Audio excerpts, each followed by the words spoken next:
Getting people to raise their hand and you're making markets. You're finding people that need something. So you're just kind of just putting two things together. And I just always felt like that type of business would never go under because everybody needs leads. If you're a business and you're looking for new customers, you need leads. It's recession proof.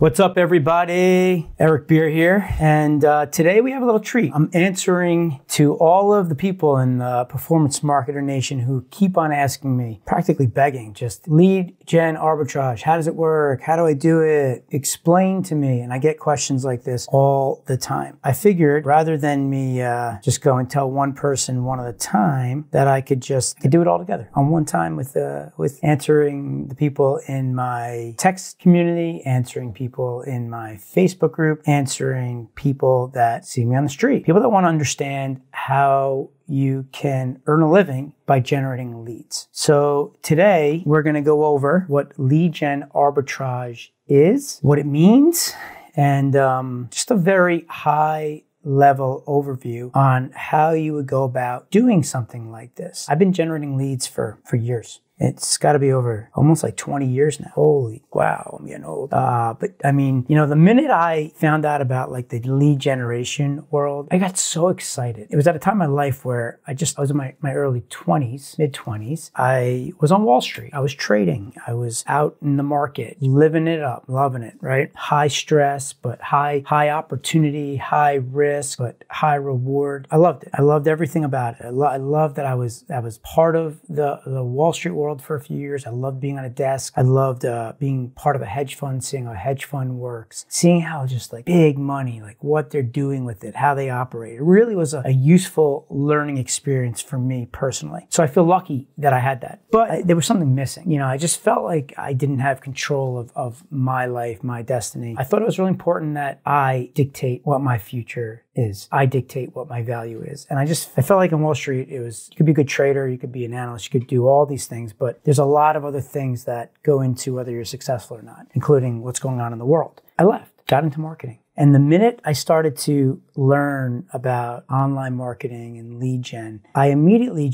I loved it. I loved everything about it. The reason, I think, most importantly, was because I love marketing. I love the advertising. I love being online. I love having control to do it online. There was so much opportunity, not to mention that you're helping people. Because at the end of the day, you're getting people to raise their hand and you're making markets. You're finding people that need something. So you're just kind of just putting two things together. I just always felt like that type of business would never go under because everybody needs leads. If you're a business and you're looking for new customers, you need leads. So it's recession proof. And the ability for you to control it yourself was very exciting to me personally. So I got into this world. Appreciate you guys being here. I appreciate your time. I appreciate you listening. I appreciate you watching. If you like this, like it, share it, show it to some of your friends, anybody you think might get some value out of this. It's really helpful for me. It's helpful for any of the algorithms based on the platform that you're watching or listening to this on. In that respect, I appreciate it, and hopefully it's helpful for you and you learn something. Lead gen arbitrage is business that has a tremendous amount of opportunity. The upside on here is just endless. You can get deals with companies that need leads, right? If you have a business where you need leads for yourself, then you can use this as well, right? You're out in the market, you're generating leads, but then you're the back end that's going to go and acquire the customer. So whatever that process is on the end after the lead is generated. It's the same concept, yet there are people that just don't have the ability to build these huge businesses from the start. Or maybe they never want to get involved with building the actual business or selling that product or service, dealing with the customer service. There's a lot that goes into it. Manufacturing. There's a lot of things that go into that, right? A simple low-hanging fruit, the ability for you to start a business very quickly is for you to learn how to generate the leads for other people, for other advertisers, for other companies. And there's two things that are great about that. One is you're learning on somebody else's dollar so that if you want to choose to start a business down the road where you're selling your own product or service, you already know how to market and find customers, find leads that turn into customers. Two is you can start a business very quickly without using any capital whatsoever. You don't have to go and ask people for money to start a business. The whole point of like a lead generation arbitrage is that there's cash flow. The concept here is that you're going to be going out to the market, generating leads for companies, and you're going to be receiving more than what you pay for those leads. I think that's really important, but you need to figure out how to calculate the risk reward factors that go into starting your own business, going into the media buy, how to take control of the media. And there's a lot of things that you need to understand that I'm going to go over today with you. I think that's something that I really want you to understand here today is that there's huge upside, but you also need to be smart about how you go about doing this. Let me start off with lead generation. Lead generation is defined as finding somebody who's interested in some product or service. And the whole goal of that, like I said earlier, that lead hopefully will turn into a customer for the end buyer. Every lead does not turn into a customer, not even close. There's a lot of businesses out there that will generate leads, like a credit card sale on the internet. If you see 1 to 3% conversion rate, you have a very successful business, which is funny, right? When you think about it, I always think if you're generating 100,000 leads and they're going to convert 3,000 customers, that means 97,000 of those leads don't turn into customers. It's wild, man. It's really wild. That's it. That's how it goes. I mean, depending on the business that you're involved in and what the value of a customer is to the advertiser will determine all of the metrics that start from the value of the customer all the way down. But the whole idea here is that you're generating a lead and that lead is going to buy that product or service from the end buyer, right? Arbitrage is ultimately the buying and selling of the leads in order for you to take advantage of the different prices from the same lead. So different prices in the marketplace. There's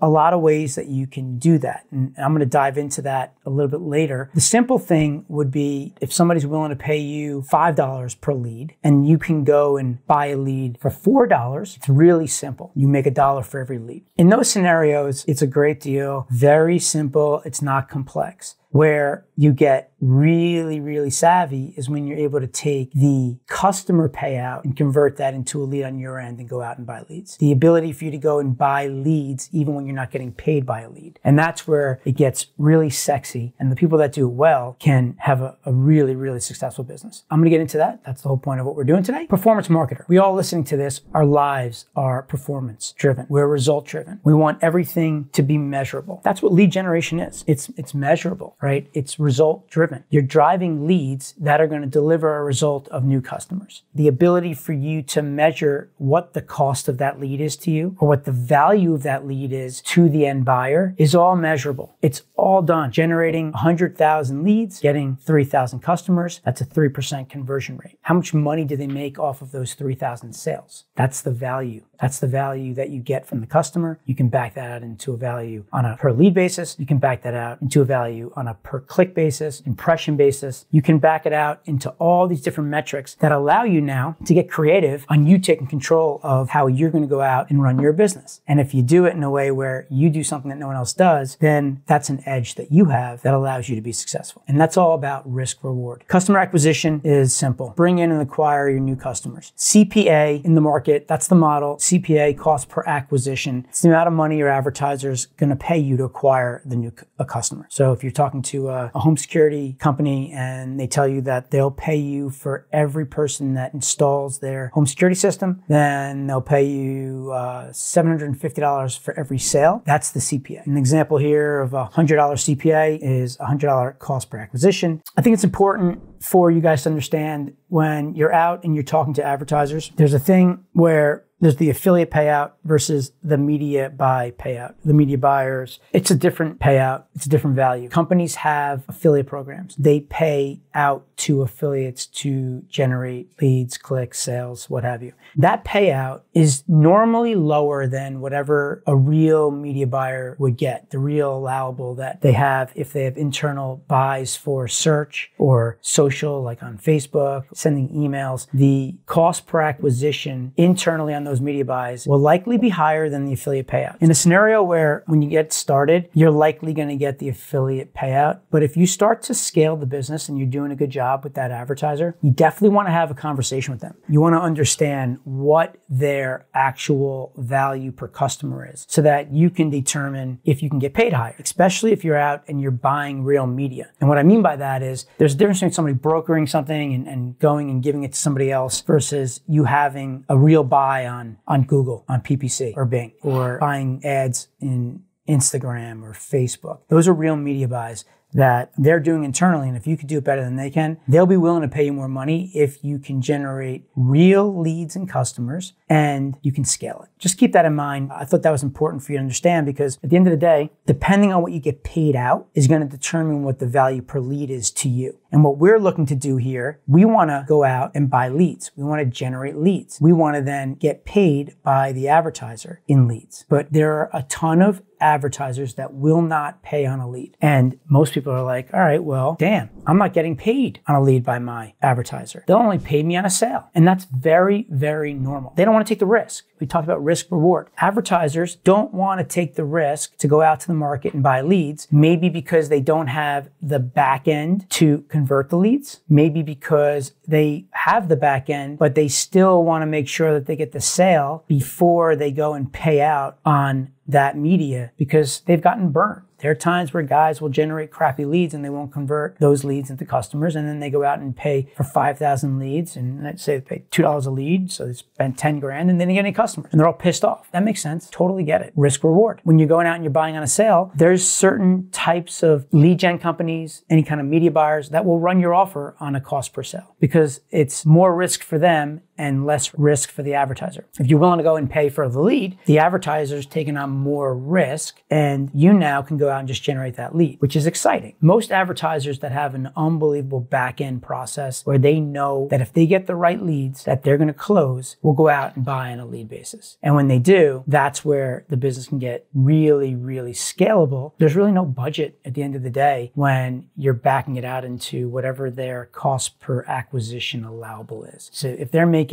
that home security company that's paying out $750 for an installation, they could be making on a customer over the life of that customer $10,000, $20,000, $50,000. Think about it. Anybody that installs a home security system into their home usually is either moving into a new home and needs to install, or they didn't have a home security system and then all of a sudden there's all these break-ins and burglary and things are happening in town and they got scared, so they're going to install something because they're scared for their safety, or they are working with a company where the product just didn't work. You know, they didn't like the product, they didn't like the service, they want to switch. After that, that customer keeps that home security system pretty much until they leave that house. So if you live in a house for 20 years, you could be a customer for that home security system for 20 years. Once you install it, it's in your house. It's a pain to change it. When they're out and they're generating these customers, they're taking into effect, how long is this guy going to be a customer of mine? They do it on like a lifetime value, and there's some averages. And sometimes it takes time to get that money back. If they're going to make, let's say they make, $2,000 a year on each customer, on average have a customer for 10 years across all of their businesses, all of their sales. There's people on average that stay in their house and they have about 10 years that works out times $2,000. That means each new customer that you get will be valued at 20 grand to them. So can they go out and pay $5,000 for the customer? I mean, hypothetically, yes. We're also modeling this out after 10 years. So there's a cash flow issue there, right? If they're making $2,000 a year, for them to pay out $5,000, it would take them 3 years to get that money back and be profitable, right? And if you start to scale that and get a ton of customers, it could be